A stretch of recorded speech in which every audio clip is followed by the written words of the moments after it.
כאשר אתם מקבלים את הקונג, מגיע בסיס עם גלגלים, ברגים, אומים, חלקי הרכבה ופלסטיקים לסגירה, מפתח ומפתח אלן. יש לנו שני אלה, הקצרים ביותר, הולכים לצדדים של המתקן, חלקים שיוצאים.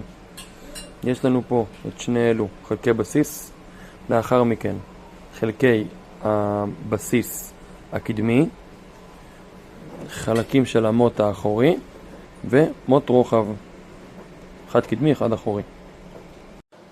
יש לנו את החלק הזה, הזוויתי, חובר לגלגלים, הרכבנו מוט ראשון, יש פה בורג, צד שני, בצורה הזו. הכנסנו את המוט ומחזקים. הכנסנו את זה, נותנים לו נעילה. לאחר מכן אני לוקח מוט נוסף שהוא קצר יותר, כי הוא לחלק העליון. עוד פעם, אני לוקח את זה ביחד עם שני ברגים, שני אומים, שפה גלגלים,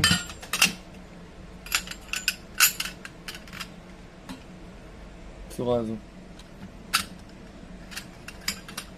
תראה גם את האורך, את ההבדלים באורך. שזה הגדולים.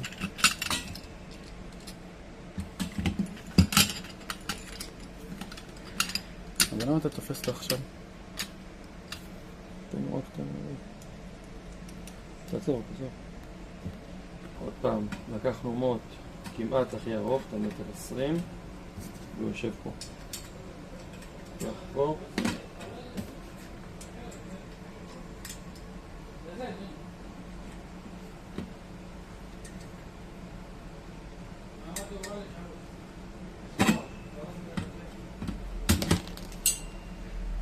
תעצור.